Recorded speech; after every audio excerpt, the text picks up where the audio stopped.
guys. My name is Tatu and Jhigh Tatu. Nafanya kazi Reach Out Center Trust. I work here as a psychologist. So my work hapa mostly involves counseling. I get to see students when you wametumwa maybe from various schools cause wamepatikana wakitumia different substances. Then kuna wale tu wanataka kujinasua, mtu anasema tu nimekuwa nikitumia hii kitu for long but sioni vile inanisaidia and it's about time niachane nayo. By kitu I mean easy drugs. We refer to them as psychoactive drugs, you know, categoria, all those drugs, you know, kina bangi, pombe, heroin, cocaine, hizo zote ni psychoactive drugs. Na it's because they affect your brain, you know. Kuna mtu atasema ni mboga tu, ama bangi ni mboga, ama mugoka ni majani, but truth of the matter ni in one way or another they alter your normal brain functioning, and that's why was inaitwa psychoactive drugs. Na the main ways in which these drugs was in affect your brain, first was in a lower inhibitions, you know, like kuna kitu mtu mwenye ako soba haizi akafanya, but akivuta hiyo puff moja ama apate hiyo shot moja anapata hiyo confidence. So hapo ndio tunasema it reduces your inhibitions, something that you would naturally not do, inakupea that false confidence that you can actually do it. Alafu pia it reduces your judgment. Unakuta mtu ana make wrong decisions akiwa under influence, akiwa intoxicated. Alafu the most common one ni euphoria, you know. Euphoria what tunasema ni that feel good feeling.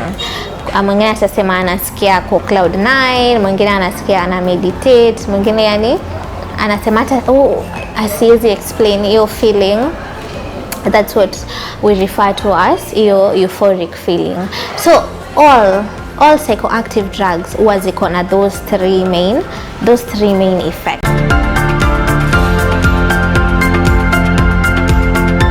Maybe mtako like, am I addicted? I have it under control. Inakuanga increased tolerance. You know, maybe ukianza kuvuta one joint was enough, but now ukivuta moja you don't feel a thing, you know. You need like 5 to get the same effect E1 ilikuwa inakupea kitambo. The build-in tolerance inakuanga sign that hapa all is not well. Alafu continued use despite negative effects, you know. Leo umelewa, ukalala ndani, ukapigwa, daktari akakwambia uko na shida ya hii na hii, but bado inakuharibia na you're still using it. It's because you're addicted to it. Na pia going to any miles, you know. I'm sure you've seen someone who can do anything for something. So for most people when you are addicted to these drugs, they are willing to do anything. Na ndio unakuta hata the increase in crime rates in Mombasa have the rates of crime in Mombasa have really increased because these guys are not working, they don't have money. What's the easiest way to get money na to access your drugs? Kata mtu, muibie, vunja nyumba, you know, they're willing to go to any mile to get that drug. Hizo ndo zinakuanga the common ones, because what tunasema, the thing with addiction, kuna some obsessiveness and compulsiveness, you know. Umeamua staki but you just can't, you keep going back and going back, and your tolerance keeps on increasing. It's like this toxic loop that keeps you grounded hapo. So once you realize that the first thing you think of in the morning ni hey, I need this, ama you feel like I can't function bila hii, you're dependent on it. Now that's why we say it's a dependency disorder. Just seek help. We've seen many people who have changed, you know, from the worst of worst you can imagine. Na sai they're leading their lives vizuri. Yeah, and it doesn't matter if you tried before, then you slipped. Keep trying. In AAA we always say keep coming back. It works if you work it. Not everyone will get it on the first try. Therapy on the first session might be boring. You're like, sasa unamwambia shida zangu sijui nini. Just keep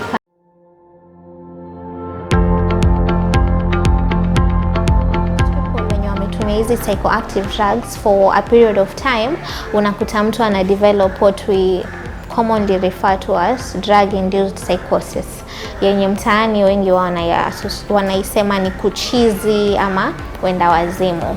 Most times it comes for those who've used it for a long period of time.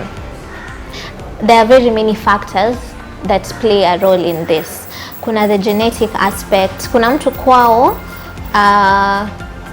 maybe kuna mtu ameaffectiwa na drugs in that way, maybe akili kidogo ilikorogeka cause ya bangi, so akona high probability yeye pia akiitumia ama akitumia anything else ataharibikiwa na hiyo kitu. Alafu pia kuna the intensity, dose ya mtu. The more it is, the higher chances of someone kuharibikiwa, because you easily fall into addiction, then continued use. Most times it leads to psychosis. So at times we have to outsource medical personnel, psychiatric nurse sana, ama when need be pia we can refer the clients to a psychiatrist, wafanyiwe hiyo intensive mental examination. Then huwa kuna dawa tunaita antipsychotics. So hizi antipsychotics huwa zinasaidia mtu. As much as we will give you the counseling treatment, we'll also give you the medical part, you know, because what tunasema this thing is more of biopsychosocial. Kuna the biology bit of it yenye ina involve medicine and everything if need be.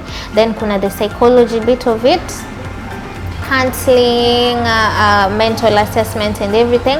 Alafu pia kuna the social bit of it, because what tunasema huyo mtu at the end of it all we have to reintegrate them back to the society, and actually that's hiyo ndio meaning ya rehabilitation, taking someone to the place where they were before an incident, to either to the place where they were or to an even better place. Yeah, so we don't work in isolation, tuna work pamoja, all for the good of the client. Now just as I have mentioned hiyo issue ya psychosis, the most common signs za psychosis zinakuanga hallucinations, na tukiongelea hallucinations watu tunasema ni let me just explain in layman's.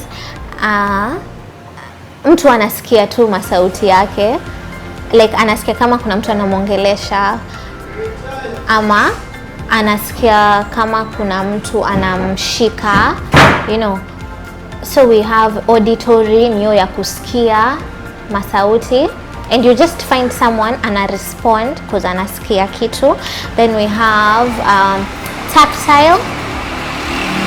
tactile niyo ya tactile ni unasikia mtu anasikia kama anashikwa ama kuna kitu inampandia. Then we have hiyo ya sasa mtu anaongea peke yake. Hallucinations often have to do with your senses. Alafu wengine ni delusions. Delusions watu tunasema ni false beliefs even in the presence of conflicting evidence. Na ndio unaweza kuta most people mtu anasema yeye ni Yesu, ama yeye ako na powers, ama yeye ni president, yeye na Ruto ni, you know, my friends. Yeah, hiyo watu tunasema sana ni delusions of grandeur, grandiosis, you know, inakupea this false. Yeah, so hizo mbili zinakuanga the main signs of psychosis. Yeah.